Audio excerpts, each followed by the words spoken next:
So greetings, Tigers. Welcome to the last session of the RIT Libraries Spring Level Up virtual series. Today's topic is about alumni access. My name is Linette Koren, and I'm both the engineering librarian and the electronic resources librarian here at RIT Libraries. In that latter role, I work to provide access to many of the electronic books, journals, and databases that the library subscribes to. My colleague here assisting me today, monitoring the chat and our timing, is Karen Lilliquist.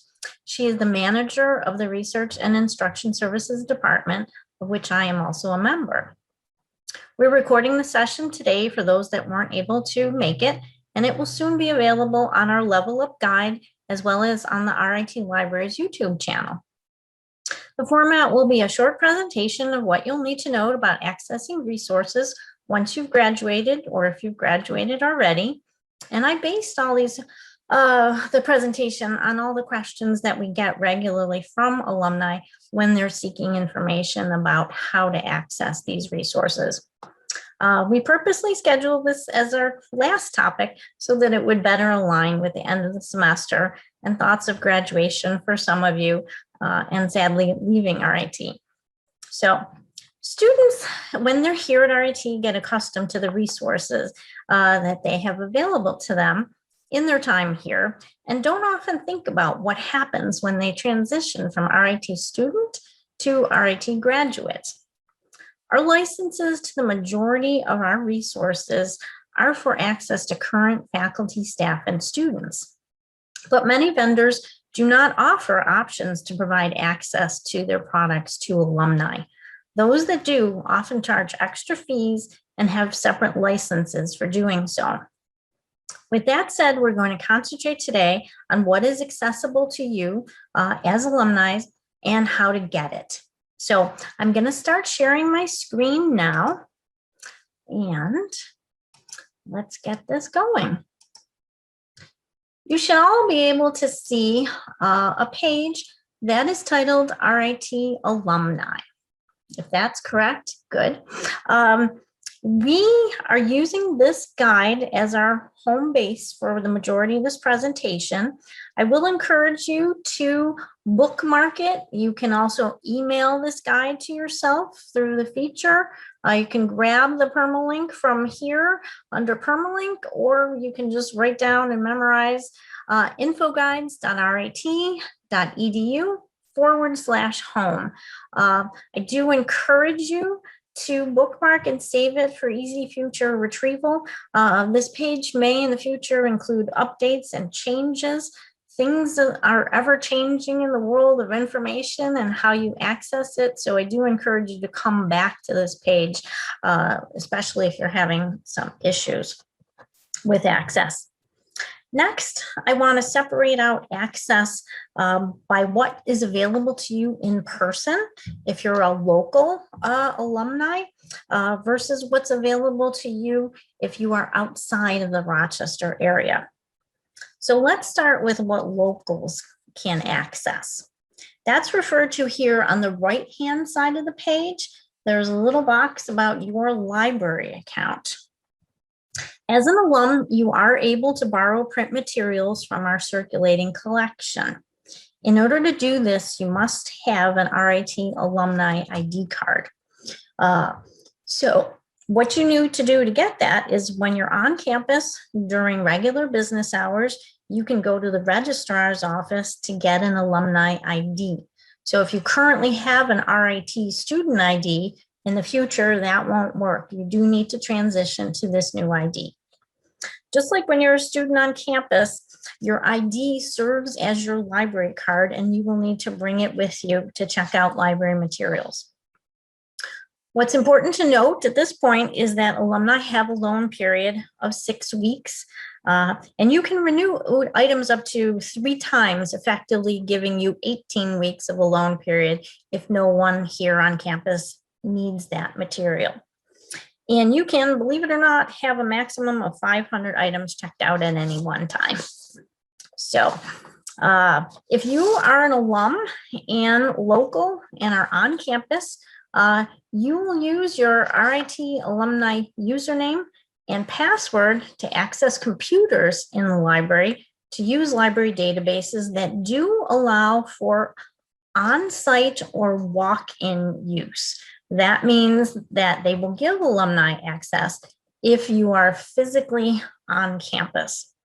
Some databases may require additional passwords to access them, such as the Rochester Business Journal. Such journals as those would not be available to you because your username and password do not give you the privileges to get to the password page.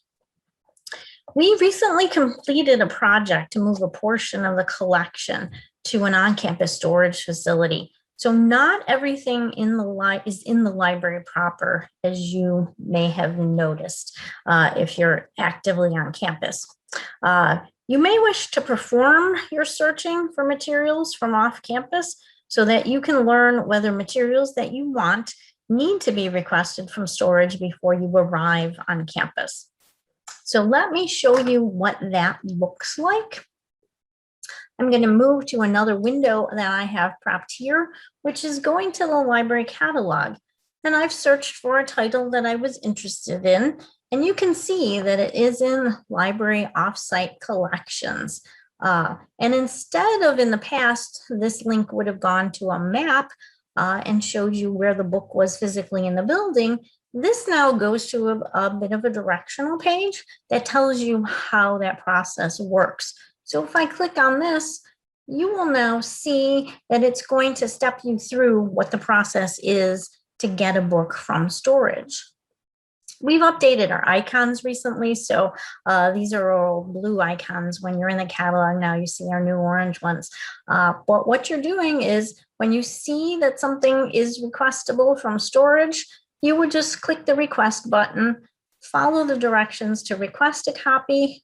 You come here to the left-hand side of your library account page, input your username and password, click submit, and then we will contact you at the email address that we have on file for you and let you know when that item has been delivered to the library proper from storage, and you can pick it up there. It will be held for you from 7 days following the notification.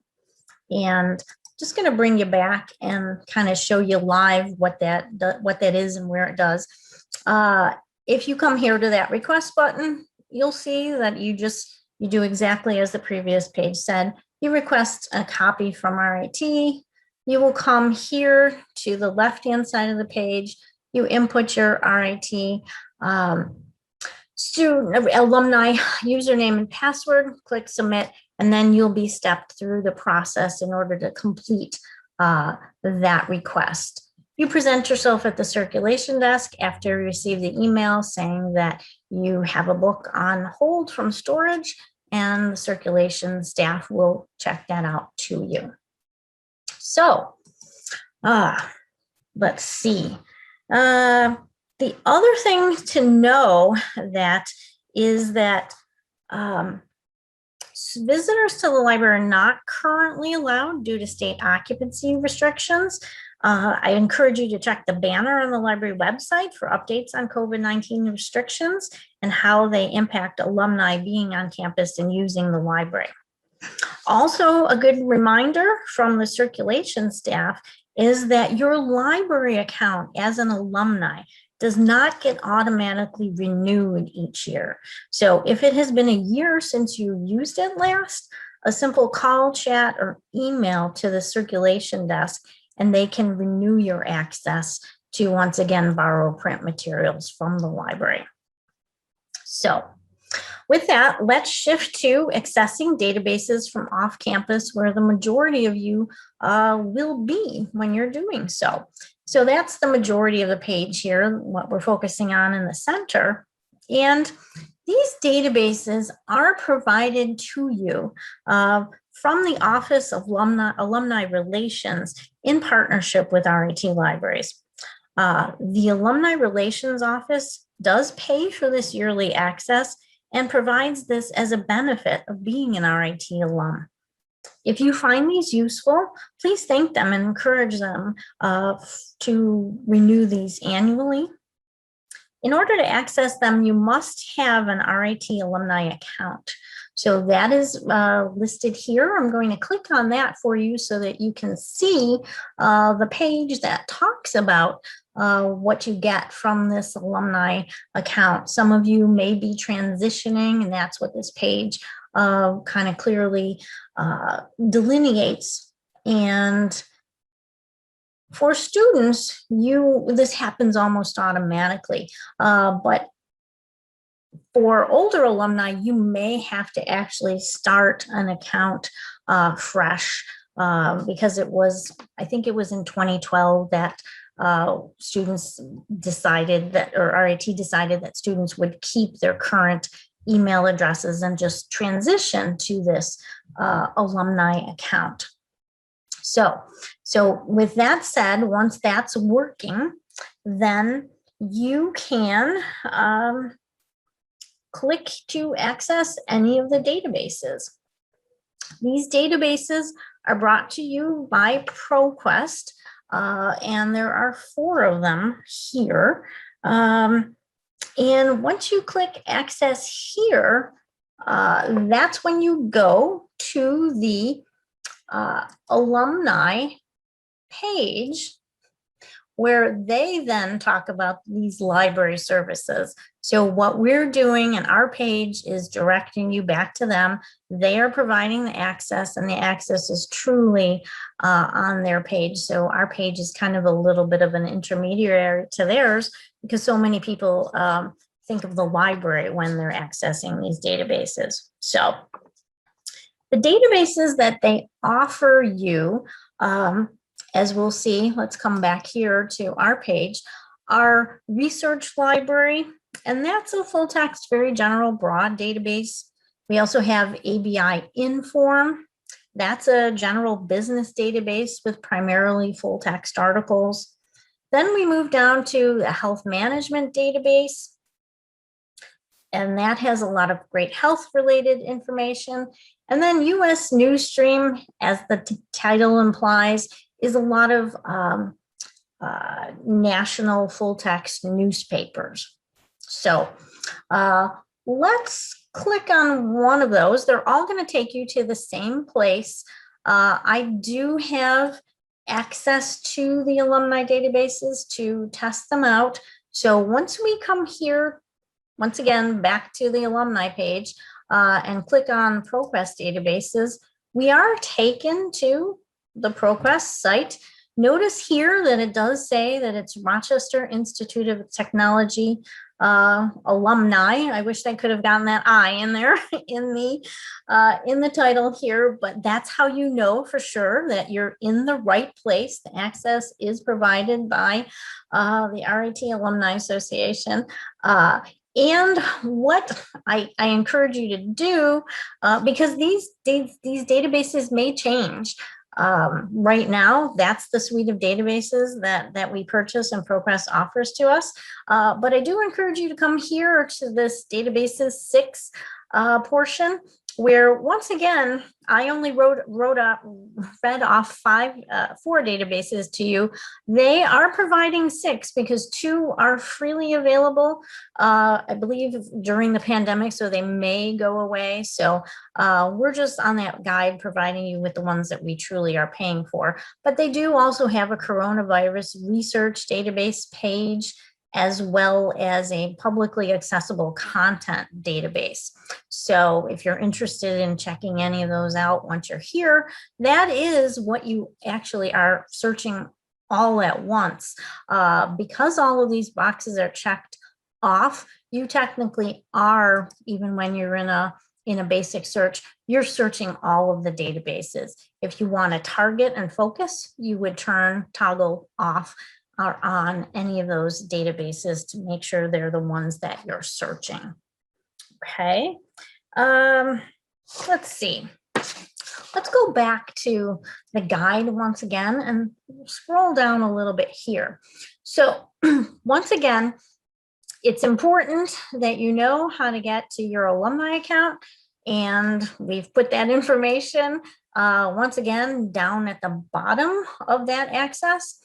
And then if there are any problems with this access, once again, while it is a joint partnership, It is being provided from the alumni end, and if there is any access or are any access issues, clicking here will fire off a email with a subject heading and a direction to RIT alums, and the RIT alumni office will get that, and then they can respond to your query about what is wrong with your access, if there's an issue with the databases themselves, or if there's something amiss with your ID.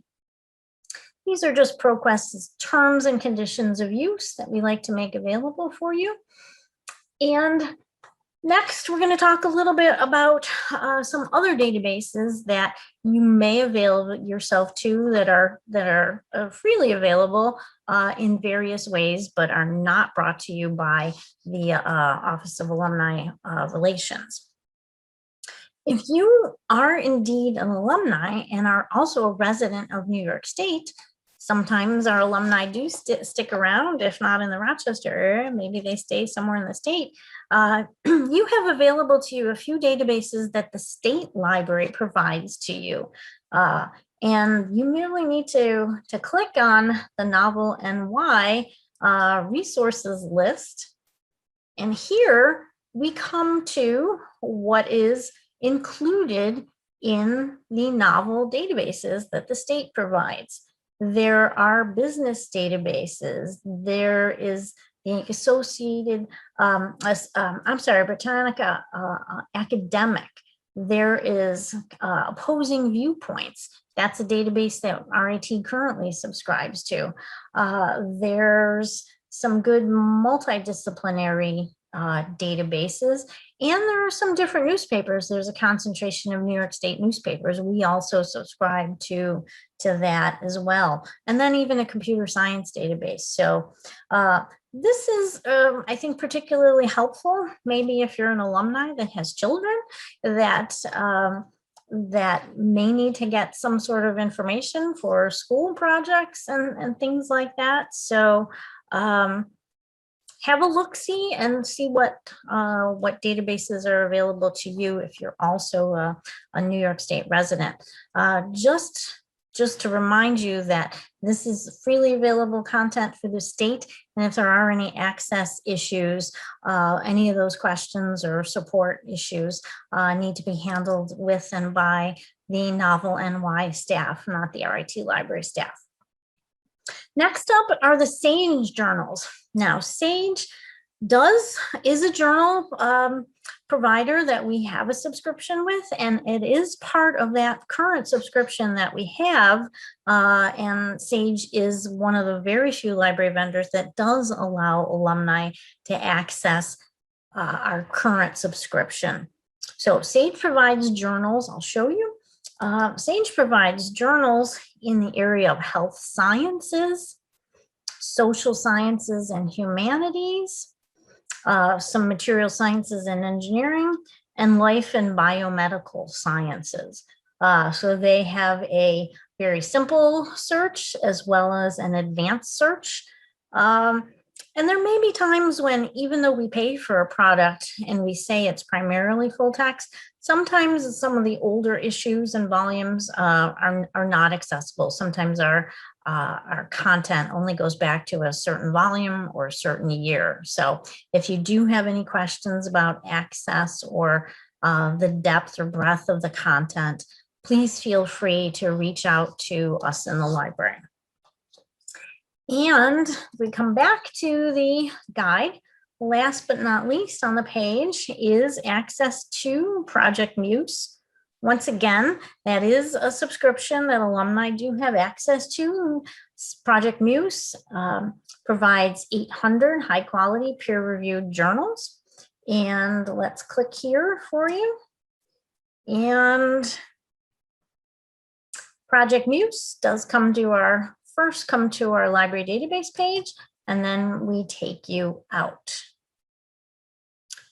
There's some browsing capabilities, there's some brief searching capabilities, and they tend to show you what's been newly added because they're always adding collections to their content. So that's Project Muse. You may be asking yourself, where are things like IEEE, or where's the Web of Science, or where's Elsevier Science Direct, or a lot of new students or soon-to-be graduates ask, where's LinkedIn Learning? Many of these databases simply don't offer alumni access at any price, or they don't because they have their own membership model or alternatives, which you buy a membership to access their platform, and then you get that access from them directly. So I'm going to stop sharing. I will thank you both for attending today, and I hope you do avail yourselves of these resources that are provided for you from a combination of the Office of Alumni Relations and the library. And we do welcome your continued support of RIT Libraries as alums, and we look forward to serving you and answering your questions as alums in the future. Thank you, everyone. Bye-bye.